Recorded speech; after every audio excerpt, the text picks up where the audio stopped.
stories of me not knowing names. The number of times I've leaned into your brother and been like, and he'll be like, hey, so-and-so. And like, no, it's I call it the Veep. I don't know if you've ever seen the show Veep. No. Oh, Julia Dreyfus has basically a handler who stands behind her and whispers, that's Tim and his daughter goes to Penn State. And then she's like, how's your daughter Katie? Is she enjoying Penn State? And that's me and Jason. So I was at the Phoenix Open yesterday before we went to playing golf. And the gentleman at the big 16th hole, it's like it's like this one golf hole has an entire arena around it. It's crazy. It felt like I was walking into like the Coliseum or something when I went through the tunnel. And the guy hands me the microphone, and in my mind I was saying, "You're in Phoenix. You're in Phoenix. You're in Phoenix," because I didn't want to say, "Kansas City, what's up?"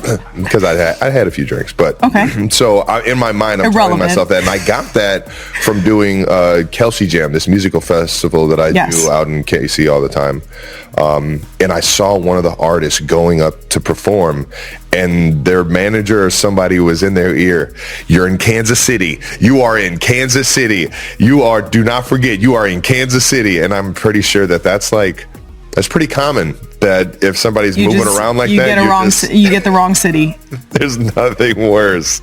If I would have went up there, I would have got booed so bad. Do you think? If I would have said anything but Phoenix. I think if you had said Kansas City, I think if you go anywhere and you say Kansas City, it would sound like you're addressing Chiefs fans. You know what I mean? You're like, where are my people? All right. So if that happens, I think you just lean in. Just got to keep going. And you're like, go Chiefs. Yeah. You know, like lean in and be like, that was intentional. Yeah. Just keep that in your back pocket. You're in Kansas. You're not in Kansas City. You're in Phoenix. You're in Phoenix. Well, now you're in San Francisco. So San Fran.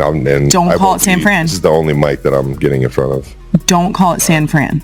Can't call it San Fran? You're not allowed to call it San Fran. I've been warned no one is. It's SF or it's San Francisco. One woman who I met on the street actually said to my face, it's triggering. Which I'm concerned. No, it's not. Do not tell San Francisco people that. We're kidding. We're not, but we are a little. I am standing on that hill. That should not. Trav's about to San Fran the fuck out of this place. Like what? I'm going to purposely say it to everyone from San Fran now. Now, I have to get back to Tina and her Trevor.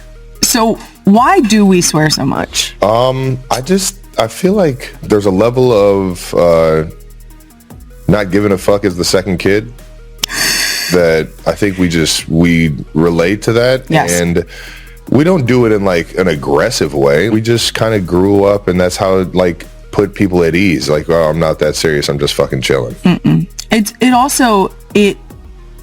Like, why are you putting so much power on those words? Why are you getting offended by it? It's just meant to emphasize your point, right? That's it. It just spices up your sentence a little. And you could use those words for multiple things. Like, they're like universally like shit could be a lot. You could be a lot of different shit. So shit applies to a lot. That's what fuck applies to a lot. Fucking right. I say suck my ass. That applies to a lot. I say it on. Take that, Tina. Suck my ass, Tina. I actually say it on sales calls. The sales team can confirm I say it on sales calls. Nice. Yep. Every so often we get a suck my ass. That means we're not entertaining that. Universal. Because it applies to a lot. Yeah. All right. That's it for Real One Comment of the Week. I just needed to run that one back for you because the Trevor really I felt triggered. Please don't throw Trevor out there, guys. Don't do that to me. This is Uncle Trav. It's just not. Yeah, this is Uncle Trav. Okay. There's an A in there. Next up, we're gonna do a segment called "Can I Be Honest?" Brought to you by YouTube TV. Don't settle for meh. Switch to YouTube TV. In honor of my guest this week, we're gonna get honest about the first time we met. Oh, man. And the early days of me joining the Kelce family. What was it? 2015, 16, 15, 16, 16, 15? I think 16. I think it was the summer of 16. So I actually... You supported me in my darkest of days. And I want to say thank you. Did I? Yes. Kylie, you came out to LA and supported me dating 50 women, one from each state. Okay, but be honest. That all had to find a chance for love. But was I supportive? But the real question is, was I supportive? You were there. I was physically there. Yeah. You were there. You were watching the episodes with us. I was. You were. I looked over past the camera one time and you were right there. That's what my face was doing. I was, it was like, yeah, go Trav. Now, the first time that we actually met was when you told the family that you were doing that. Hawaii. We got to come and cheer you on in Pro Bowl. That was actually a really, really fun weekend. That was very fun. That was a blast. That was a fun introduction. I would like to bring up when you and Jason were at the pool for quite some time. Yeah. Having Mai Tais. Yes. Okay. Those didn't end well. I have not brought this up in a long time. Oh, God. And we were in what was like a 2-bedroom with like a little living room and a little kitchenette. And I heard a commotion, we'll call it, in the living room. Oh, God. And I came out of the room, opened the doors, and I could see through the little cutout to the kitchenette that Jason was in the sink, lapping up water like a dog. Okay, with the faucet on, no cup, just taking the to the dome. You gotta get that hydration in before you go to sleep. Everyone knows that. The best thing was when I looked to my left. Oh, God. And Travis was against the wall, like this, staring forward while I was staring at the side of his head. I didn't have anything to do with this. I wasn't here. Legitimately, you were like, I am part of the wall now, and you didn't say a word. If I didn't move, you weren't there. See me. You were camouflaged completely. Yeah. It was a debacle. Those Mai Tais hit a little bit stronger over there on Turtle Bay. I know that. Holy smokes. Because before I went back to the room and left you two to your own devices, I went over to Jason, who was like this in the pool. And I was like, hey, so I'm going back to the room and I think you should come. I think we should go. We've been here since the afternoon. It's dark now. Yep. And he went, and stayed in the pool. And I was like, okay, I'm leaving you here. I don't know what's happening. You look like a toddler having a tantrum. Like your parents like, get out of the pool. It's time to go. And it's just like, it was ridiculous. Yeah. That is so funny. You remember that. No, it's stuck in there. To be fair, I did not have as many Mai Tais as you guys. That might be the last time I had a Mai Tai. They did a number on me that I could never get. I can taste that right now. Yeah. No thanks. Now, that was Hawaii was the first time we met. Do you remember meeting for the first time? I mean, I remember that weekend vaguely. God, we get hit in the head. That was a lot. I know. A lot of Mai Tais. A lot of Mai Tais. A lot of Mai Tais. But yeah, of course. What was your first impression? That I had only seen, really, I had never seen Jason, like, how do I put this? I do have a question about that based on Jason's past girlfriends or lack thereof. I think there's literally, you said what now? There was one. There was one, at least like your mom and dad remember him, we'll call it dating with air quotes, because I don't even think that he would have said that he was dating. Who knows? Regardless, that there was maybe one person. Correct. That's the thing. So I had never seen him, one, be so into someone, but also I had never seen someone be able to like kind of control the bear. You know, Like you, channel like it. Yes, channel is a great way to put it. And him like not immediately fight back about it. Like obviously he has his ways of just being Jason. Yes. And doing things his way, but at the same time, it's like you gave him a reason to team up, and he's the best team player in the world. Like he is. Why he's so unbelievable at everything competitively. But he's wholeheartedly in it, and you were the first person I've seen him like actually like want to team up with and like, I don't know, respect their opinions. Like you're really the only one still to this day.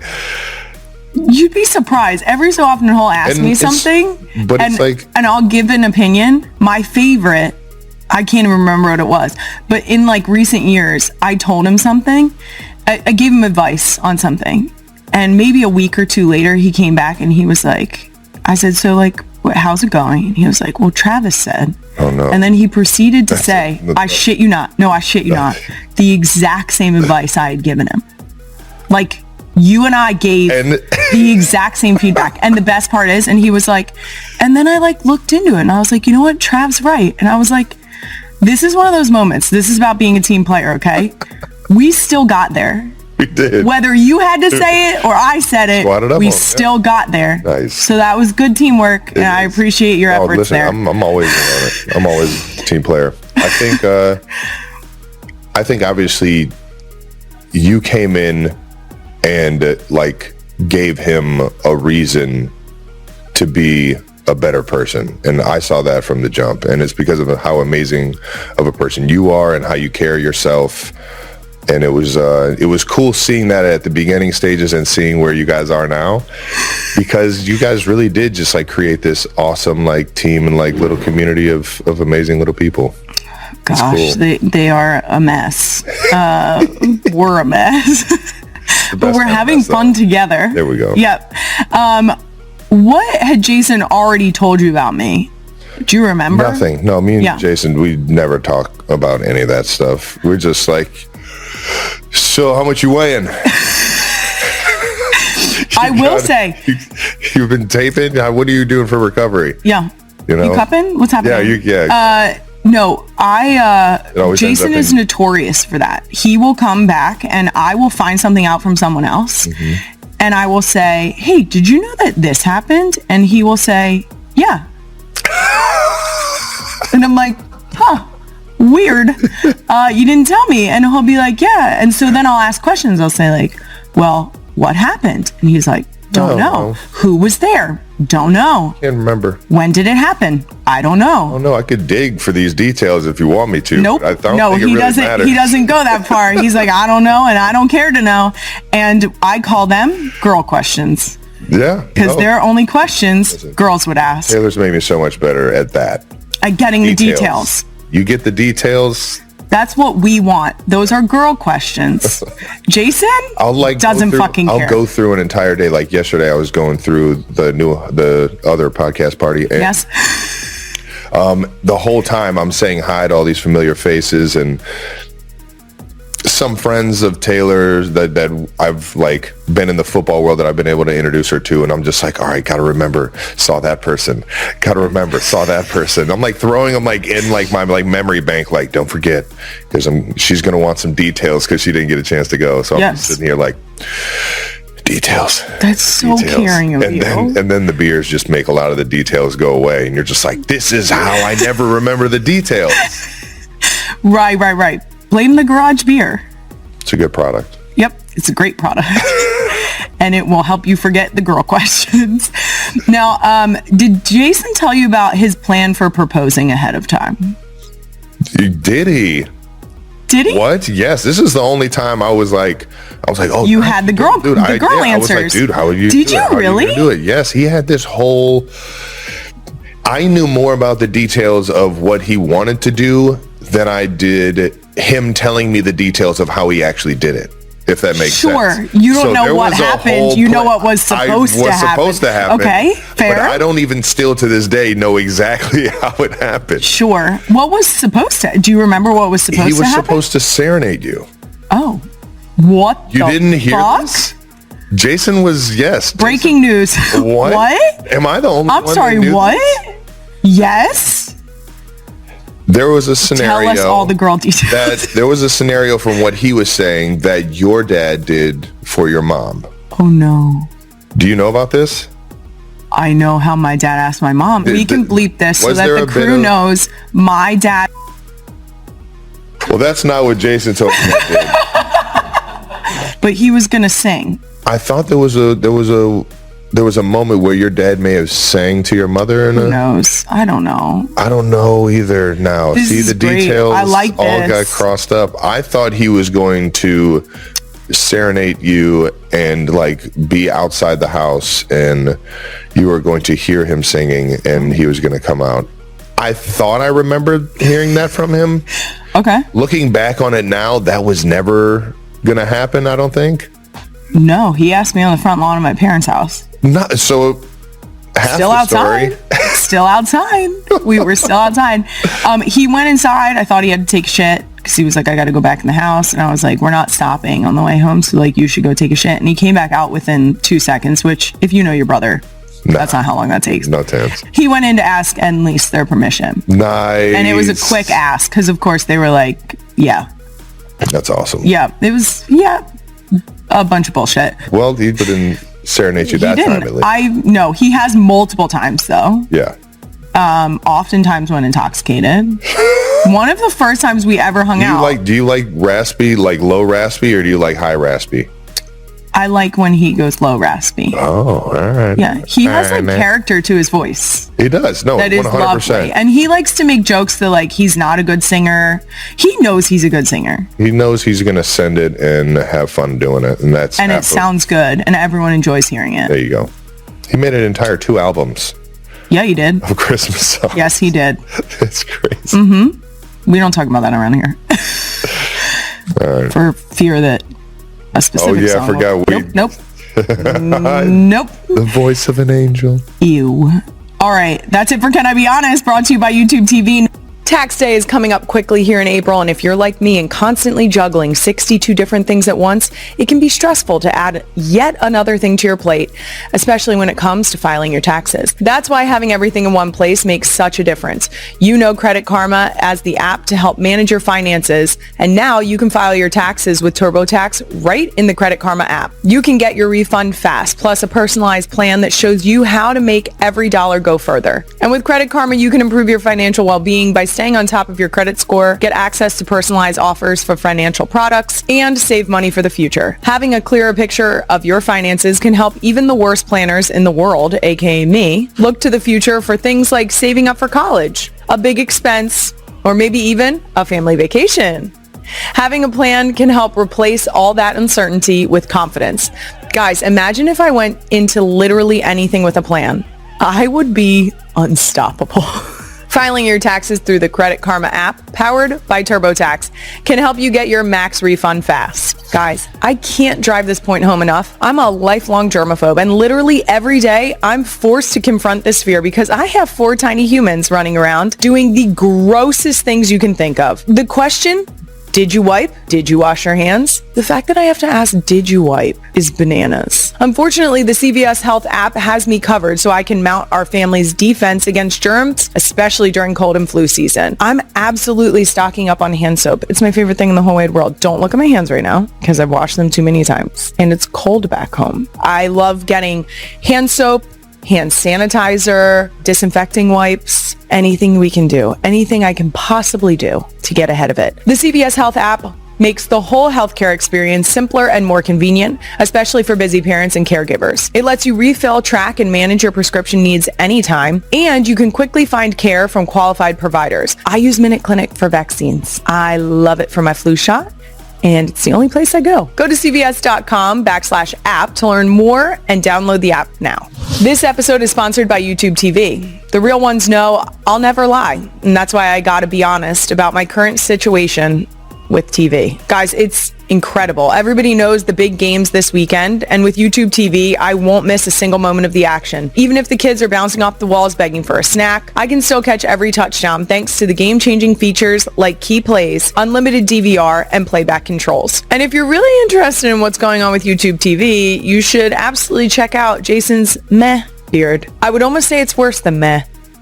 It is alarming. YouTube TV gives us 100 plus channels, multi-view, and up to 6 accounts for our family. That means you can get the reliability you need without the headache. There's a reason YouTube TV has been rated the #1 live TV service by JD Power 3 years in a row. Stop settling for meh TV. You've got nothing to lose. You can try it for free and cancel anytime. Go to youtube.com/NGL to start your free trial now. New users only. Terms apply. Device and content restrictions apply. YouTube TV was rated #1 in customer satisfaction for live TV streaming.